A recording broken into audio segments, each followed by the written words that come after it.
Hi மக்களே, ஒரு சூப்பரான சுவையான வெங்காய நார் பால் கறி நாங்கள் எப்படி செய்கிறேன்னு பார்ப்போமா. அதுக்கு வெங்காய நாரை எடுத்து நல்லா 4-5 தண்ணி நல்லா அலசி கழுவணும். சின்ன சின்ன மணல் இருக்கும், அதை கண்டிப்பாக அதை செய்யுங்க. அதுக்கு பிறகு வெங்காயம் வேறையா நார் வேறையா அதை வெட்டி எடுத்து வச்சுக்கொள்வோம்.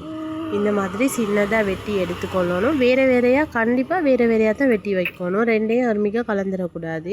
சட்டியை சூடாக்கி நல்லா தேங்காய் எண்ணெயை ஊற்றி நல்லா தேங்காய் நல்லா சூடாவிக்க போகிறோம். அதில் கடுவும் போட்டு கடுவு நல்லா சூடாவிக்க போகிறோம்.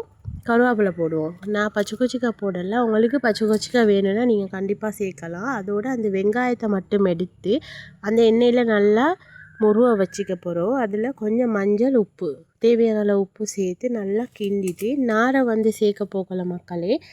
ஒரு 2 கிண்டு கிண்டுங்க. அதுக்கு போகிற அடுப்பை ஆஃப் பண்ணுங்க.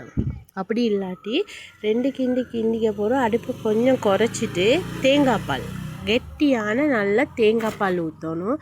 மிச்ச நேரம் அந்த வெங்காயக்கீரையை வச்சு கிண்ட வேணாம். கிண்டினா கலர் மாறிடும். கலர் மாறினா இதோட டேஸ்ட்டும் மாறி பட்டுரும். வெங்காயக்கீரை சூப்பராக ஆக்கி முடிச்சாச்சு. பாருங்கள் எப்படி கிண்டு.